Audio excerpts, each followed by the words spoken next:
Thank Shahab. He said to call him that, but Shahab, thank you for having me here today. And wow, what a great day. I'd like to take some time to introduce you to, for those of you who haven't heard of the Utah Air National Guard. Okay, got to adjust there.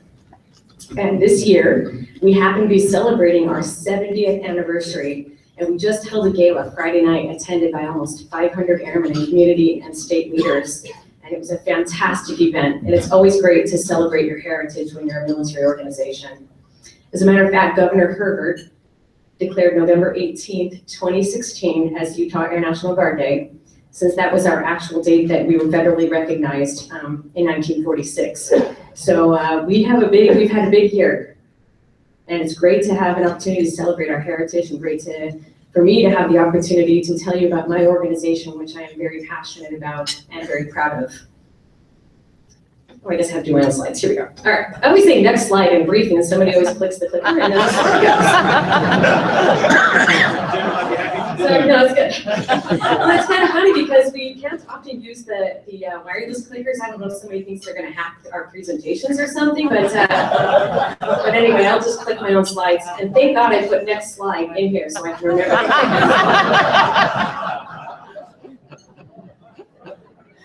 So I'd like to take the first opportunity to talk to you a little bit about our history. We began as a fighter bomber unit, but over the last 70 years, our assigned mission has changed 3 times, and the type of aircraft we've flown has changed 8 times. And we're currently flying the KC-135R Stratotanker, which I had the privilege of being a navigator on for 17 of my 28 years in service. And they got rid of us navigators in 2005. They replaced us with GPSs, but I still think they're gonna call us back one day. So I'm keeping my bag packed. Just kidding. Actually, I'm not kidding. You never know. We've been operating the KC-135 since it was originally assigned to Utah in 1978, when our unit became part of the Strategic Air Command. Then the Strategic Air Command became the Air Mobility Command in 1992, which is still our assigned major command. And incidentally, the KC-135 just celebrated 60 years of service and is projected to continue flying for 40 more years. Imagine that, a 100-year-old aircraft. I can. That's a good plane, and the Guard, we know how to take care of our aircraft. Anyway, they say that the last tanker pilot, the last 135 pilot, hasn't been born yet. So, but before we move on, I would also like to point out that we renamed our base to the Roland R. Wright Air National Guard Base in November 2014 after Brigadier General Roland R. Wright, who was a community leader here in Utah. He was one of the founding members of the Utah Air National Guard in 1946 and flew the P-51 Mustang in combat, affectionately known as the Mormon Mustang, during World War II, and he was a giant and a personal hero of mine. And he passed away last October at age 96. And he's an amazing patriarch to those of us left in the Guard. As a matter of fact, I told someone here, he recruited my husband into the Guard. So I guess I have him to thank for my happiness in life. So I'd also like, before we move on, to take a moment to give you some historic examples of Utah Air National Guard service in combat. Several of our members were called to serve 21 months during the Korean conflict, flying the P-51 fighter aircraft. 10 of our pilots flew over 100 missions. 2 Utah pilots were killed in conflict, and 1 Utah Air National Guard pilot, Captain Cliff Jolly, flying an F-86 Saberjet, shot down 7 MiG-15 aircraft and was the Air National Guard's first ace in the Korean conflict. So we have that to be very proud of. And during the Vietnam War, Utah Air Guard crews flew 6,600 hours of support missions for American forces. And then advanced to the Middle East crisis of 1990, Utah Air National Guard crews were some of the first to volunteer in support of Operations Desert Shield and Desert Storm. And Utah's support continued well into 1991 and beyond. In 1999, many members of our unit, to include myself, were deployed overseas in support of Operation Allied Force, better known as the Kosovo conflict, and we haven't stopped deploying in support of the global war on terror since 9/11. So this is our construct, and this is one of the more boring slides because I didn't have pictures. Bottom line is, the Utah Air National Guard's largest component, the 151st Air Refueling Wing, is commanded by Colonel Kristen Strukens. And actually, I'll just take a moment to pause here that before I got promoted, I was part of a history-making situation where we had 5 women on the base. 5 of only 13 colonels on the base were women in leadership roles. So it's been great to be a part of that.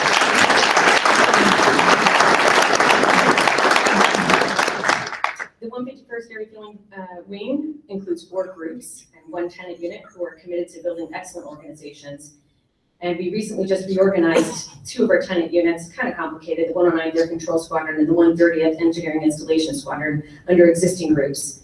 And we're awaiting word on the 169th Intelligence Squadron to be designated as a group itself from Headquarters Air Force.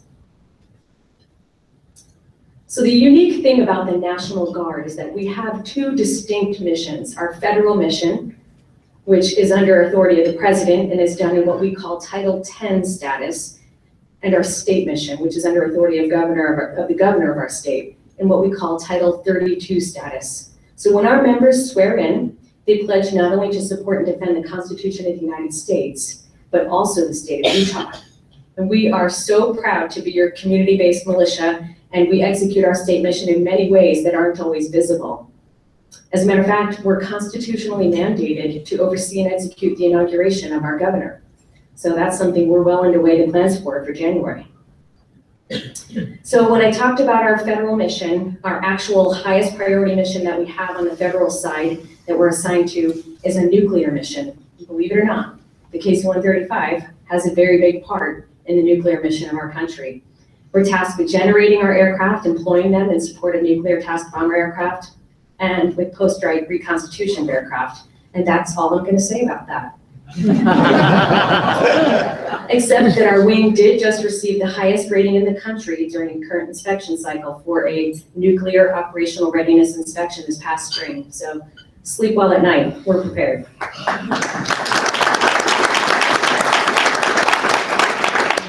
Another part of our federal mission is our conventional mission. And you can see on the slide, and I'm going to talk to this for a little while, we provide from our base a couple different missions. One, the wing provides aerial refueling, maintenance, and base support functions, and that has been very well tested in the last year.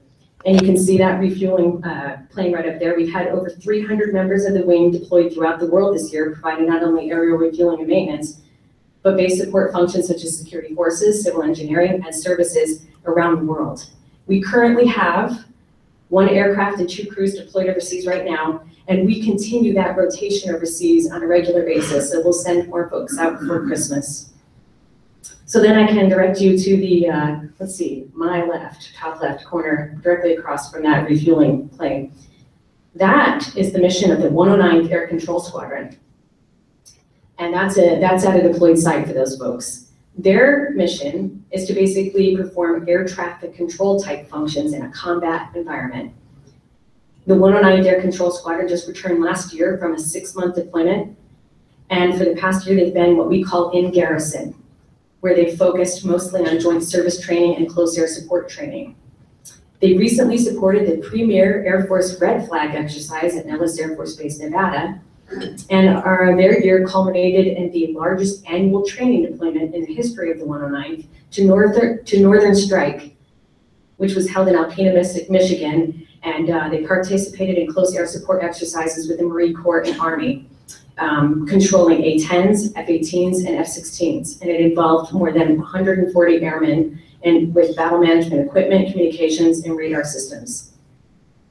So then let's see. Down to my left again, the guy climbing up the pole, the guy that's climbing up the communications piece there.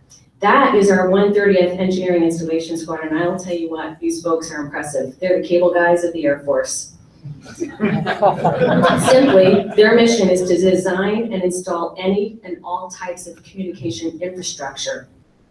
The 130th, along with 14 other, we call it E&I for engineering and installation. With 14 other Guard units that do E&I, they've been working on a very high-profile project at STRATCOM at Office Air Force Base in Nebraska.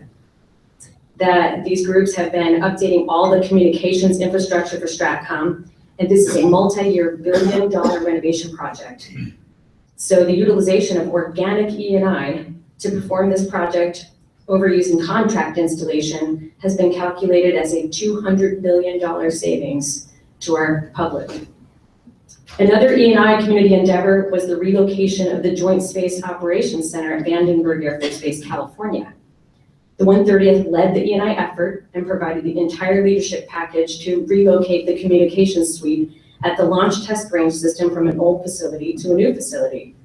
This included installation of over 10,000 cables and 50 equipment racks, and then also QC and QAing that. And this project realized a $5.1 million savings versus using contractors. In addition, the 130th completed 13 Air National Guard projects this year at active duty bases and performed engineering site surveys for an additional 4 projects, and is currently scheduled to deploy, starting this December, 27 personnel for 6 months to support Central Command. These individuals will be tasked with providing C2 logistical support, engineering and installation for communications across the AOR, which means area of responsibility overseas. So while those 27 folks are out, they're not resting. They're then, starting in January and through July of next year, going to be installing the Idaho Air National Guard's Cyber Operations Squadron. So they're going to be laying all the communications infrastructure for that. And that should end later next year. And they'll also be installing a radio upgrade for the Oregon Air National Guard. So we have the busiest cable guys around, and they do a great job. As a matter of fact, when I had a cable guy at my house, I tried to recruit him. It was unfortunate. He had a medical thing, and we stood and talked for quite a while, and he was very interested. But next time you have the cable folks at your house, have you ever thought about joining the Utah Air National Guard? Because we don't just fly planes. So then, pointing at the spear right there, the folks on the lower right of the screen are from the 169th Intelligence Squadron. Ooh. As the name indicates, they provide intelligence to the warfighter and decision makers. Who's seen Eye in the Sky? Okay. They do a lot of the background analysis for those very type of missions, and they are 24/7, 365, and I'm very proud of this group of warfighters. They're actually activated in place most of the year doing our federal mission. And the intelligence derived from the 169th Intelligence Squadron is used on the battlefield by troops with M16s in the fight from all services to decision makers at all levels, to include the President of the United States. Our airmen collect, and by the way, I got this from them, and then I had them clean it up, and then I had them clean it up, so this is not classified. You can get this open source. Our airmen collect, process, and analyze and disseminate intelligence from all over the world, and they do it right here from Salt Lake City. Our intelligence products have saved multiple lives in the battlefield by identifying enemy ambushes and reporting them to the Marines and Army troops on the ground, identifying enemy weapons caches, and providing intelligence that resulted in blowing them up so they cannot be used to harm our brothers and sisters in arms. I'll let them leave that. Our airmen have provided intelligence products that have been briefed to the President and have identified capabilities by our enemies not previously known and given the President information to help him shape decisions affecting our national security and interests. So you should be very proud that our airmen here in Utah are doing that. Over the last year, airmen of the 169th have supported over 365 missions, 365 days, contributing over 6,300 man-hours, collecting intelligence, and contributed to 2,270 intelligence products. They work around the clock to make sure America's sons and daughters, husbands, wives, moms, and dads return home to their families. And they dedicate so much of their lives so that we decision makers can have the best information available. I am very, very proud of this group of folks. And one of the things unique to Utah that's part of this intelligence mission is our linguists. And we are very fortunate here in Utah that we have such a concentration of linguists, and the Air Force has noticed. And I am personally trying to grow this unit. We put in a package to make this unit become a group. And now we're going to try to also expand that group to include an additional cyber squadron. So they are a growing mission, and I'm very proud of them.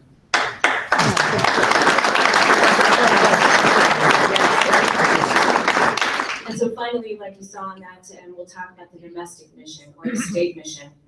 And so we, the state of Utah, actually are the proud owners of a group of folks, 300 strong, called the Homeland Response Force. And this is both Army and Air National Guard members. And we're responsible for FEMA Region 8. We typically wouldn't respond to an emergency in our own state. We would respond throughout the region. And then if we had an emergency here in Utah, a Homeland Response Force from another state would most likely respond to us because we have a lot of first responders also on this team. But the SURF-P, which is the medical element of that response force, is what we in the Air National Guard have.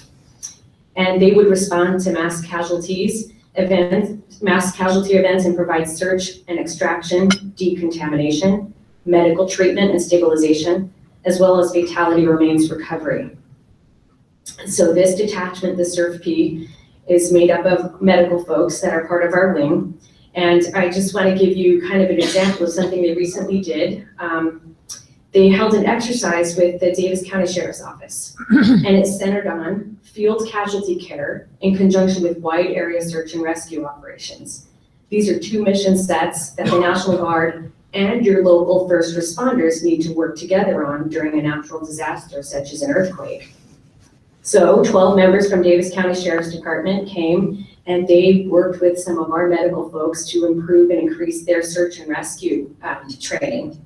And then our Utah National Guard members enhanced their medical skills training with that Davis County Sheriff's Department. And this is what we like to call cross-pollination.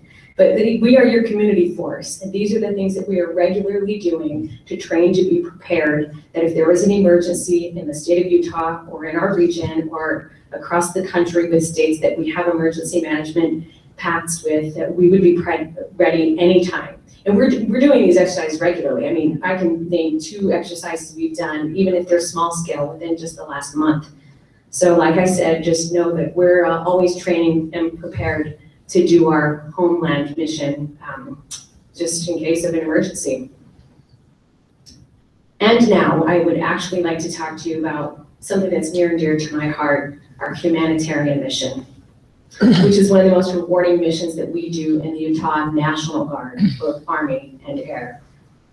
The State Partnership Program, which was initiated in 1991 after the Yugoslavian conflict, as a way to develop relationships with foreign allies in our military, involves the 54 state and territory National Guards across the nation.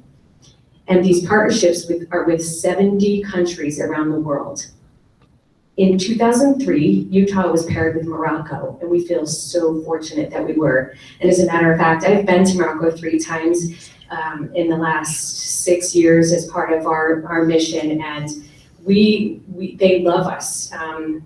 And they love Utah in particular, because right after the partnership was announced, we actually responded. They had a big earthquake over there. We didn't wait. General Target called the governor, loaded up one of our planes, flew directly over to Rabat with medical supplies and blankets and everything. And the king of Morocco is forever grateful for Utah's immediate response to their humanitarian need. Day one. I mean, literally, I think it was the week after they'd signed the partnership that we flew over there.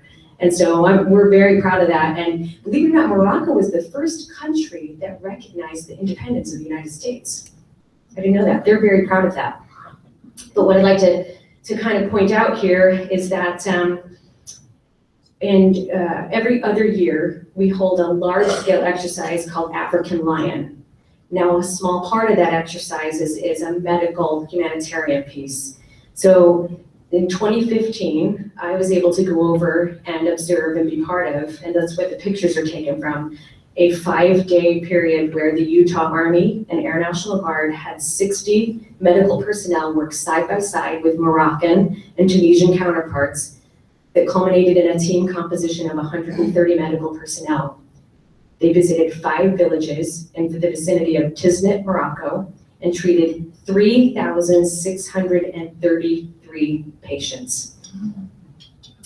And I get a little emotional because, we get to tour through, and I walked through one of the areas where they do eye exams, and they give them glasses, and The picture right there of that gentleman had never had glasses and hadn't been able to see for years. And he cried and tried to kiss everyone's feet as we walked out and hugged, and there wasn't a dry eye in the place. And you know, we get these glasses, I believe, donated and go over, and it gives our folks an opportunity to train on their skill sets of, you know, doing eye exams, etc. We do a lot of dental work. We do a lot of pediatric work, but that just struck me that villager had been going for years without being able to see, and all it was a simple pair of glasses. So anyway, next year we'll be sending more personnel to African Lion, and we're going to expand the outreach by 2 days.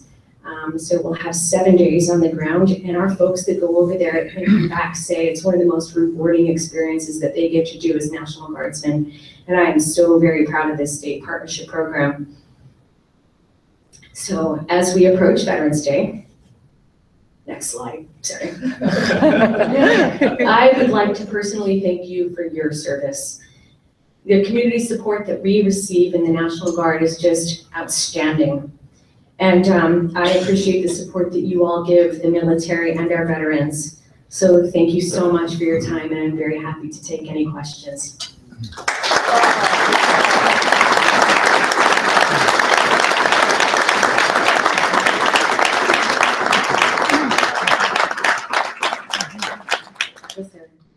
Can you give us the status of the famous National Guard band?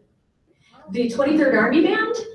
Did you say band? I thought it was the National Guard band. Yes, the 23rd Army National Guard Band is so the Utah National Guard has both Army and Air.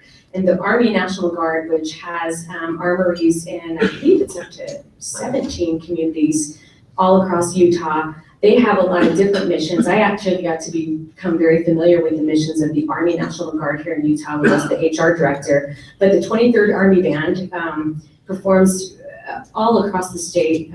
They performed at our gala for us, and we're very proud of what they do, their service. Actually, I was a drum major in high school, so I probably should have joined the Army and got into the Army band, but I actually like what I'm doing. So. But was there something particular about the 23rd Army Band you wanted to know? We don't hear much about them. They're still performing. They are still performing, and they'll be performing Friday night. So I don't know if many of you know that at the Huntsman Center, this is our 61st year of having a big celebration. Choirs from across the state come. It's an inspirational evening of patriotic music. We do spotlights of soldiers and airmen, and it's not just the National Guard, it's all the DoD entities in Utah. Governor is there, he comes, General Burton, our Adjutant General, is there, and this year I get to be the keynote speaker. So I'll have to start on that speech right after this. You know, it's free, it's free to the public. You can come to the Huntsman Center if you'd like to be inspired, and if you'd like to shake some hands of some of our veterans and say thanks, you're all welcome to come there. I'm just thanking God that it's not televised anymore. But they'll be performing there. 23rd Army Band's amazing, and they'll be performing that night there along with those choirs. It's at 7 p.m. Oh my gosh, you're going to show up? No, I invite you all to show up, and I'm actually very excited to speak at the event. But yeah, 61 years of that tradition, and it's just so great that we have almost 4,000 people come to that event every year. It's actually, I've taken my daughter every year, and she learned the service songs, all of the service songs in her elementary school when she went to Challenger, and so she'd stand up with every branch of the service saying she was in that branch of the service and sing all the words to everyone. And now she's 14 and she's busy, right? So, yes, sir. Can you give us an idea of your vision, the key elements for the next 5 to 10 years? One slide I took out because it's about our future and our strategic plan, and we're working on it right now. And so we actually have been working to develop a plan to what's our next flying mission going to be. Because like I told you, the Case 135, they say 40 years, I don't know. But you've all heard of the KC-46, the 767 tanker. And that's what we'd like to get. And one of the capstone principles of the Air National Guard is that every state will have a flying mission. So I'm working hard to position us to get that next aircraft. But one of the things that we'd have to do is build new hangars. If we were to stay at the 135 acres that we have on the civilian side of the Salt Lake Airport, major revisions costing a lot of money would have to happen. So we're actually working on a lot of different plans as to whether it would be money better well spent to consolidate up at Hill Air Force Base. And many of you have probably heard that the legislature has given the Utah National Guard funding to do studies and research, and we're tromping through that right now. As the wing commander likes to say, I always make fun of her, she goes, we're tromping through that right now. But we should have a strategic basing initiative next year put together to see whether or not that makes sense, but that's on our horizon, is that next flying mission. But we're also growing we call it cyber, and cyber is one of those nebulous terms that I'm always like, what type of cyber? Cyber ISR, cyber security, cyber protection. But we're obviously very known as a center, well known for Utah for a center of excellence on both the Army and Air National Guard side. And so General Burton has been working hard on growing our opportunity to acquire more cyber as part of our mission set here in Utah too. So we are constantly hands on what makes sense, what the next generation of Air National Guardsmen and Army National Guardsmen will be doing for their mission. And that's 30% of my job. I spend 30% caring for the airmen and 30% working directly with the wing commander on readiness, and 30% on our strategic plans for the future. So that's my vision for the future, is next generation aircraft, but we can't put all our eggs in one basket either. We're exploring other options and opportunities to go after other type of flying missions, but we really like the refueling mission here in Utah. It makes a lot of sense to have a heavy aircraft here, Delta Airlines being kind of our hub city. And I can tell you that one of the challenges I have right now is I think we're almost up to 23 pilots in like the last 6 months that have been hired by Delta Airlines out of the Utah National Guard. And that's a big challenge. It's a big challenge we knew was coming, but the great thing is that they actually really need us as a great part-time job for them as they start down that path and at whatever airline they're hired for. But yeah, the airlines are hiring. And that is a big issue to all the military services that fly planes. So did I answer your question, sir? Okay, yes. Could you talk, you answer to the governor, is the funding primarily federal or is part of it state? And how does the federal coordinate if they need to give you an assignment in a war? They don't go to this? That's a very good question. The structure and the money, yeah. So most of our funding is federal, but we do have a combined funding stream with the state for a lot of our facilities on the Army side. So a lot of our armories are state-funded facilities, and we have a number of state employees that are on our team in the Utah National Guard. The Air National Guard is a lot more federal funded than the Army National Guard because of our flying mission. So a lot of our training and a lot of our overseas deployments, that's all federal funded. But in terms of our state mission, we have a status called state active duty that, like during the windstorm in Davis County, or when they had the search and rescue efforts down in southern Utah during the floods, the governor can call upon us and put us on what's called state active duty to perform that state mission. So most of our day-to-day funding is federal for training and stuff, but in terms of, are you saying day-to-day or? Well, does most of the command come then from the Department of Defense and then the specific thing for the state? So we're pretty much all dual-hatted. Like that's what we do. Like, so we're dual-hatted. So if the governor called right now and said, I need to task, you with providing support to clear this road. He would call, well, they have their state emergency operations center that we have a member of both the Army and the Air National Guard as part of that team to then figure out what it would take to do whatever mission the governor gives us.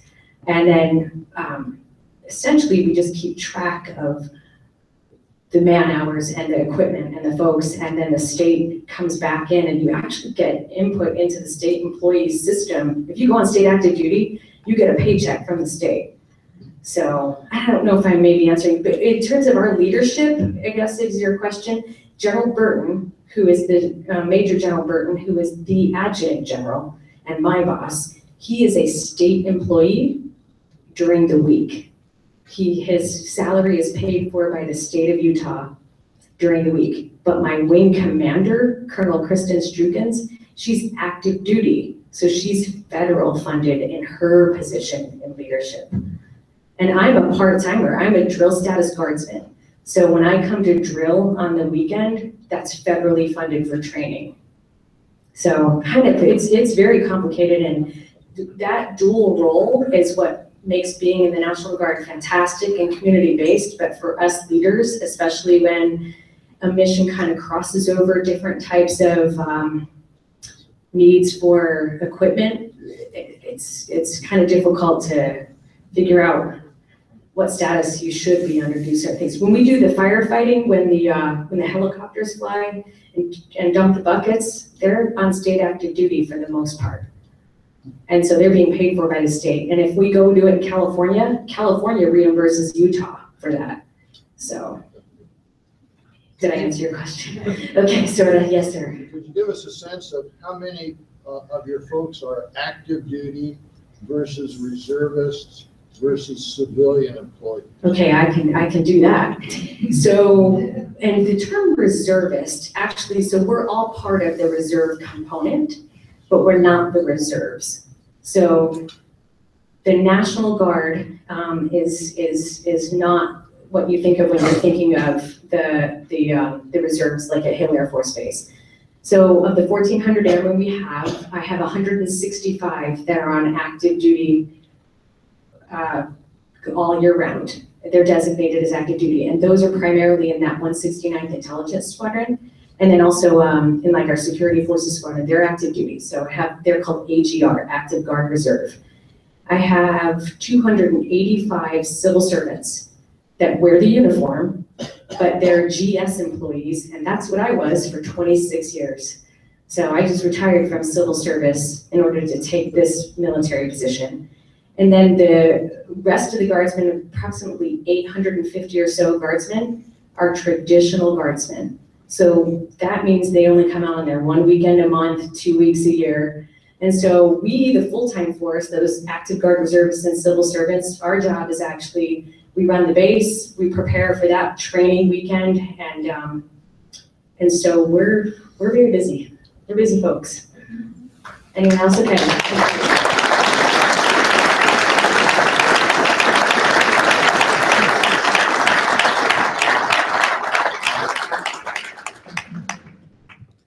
The general is the same height as me. Okay, the general has signed our book. Sorry, I don't have a pen.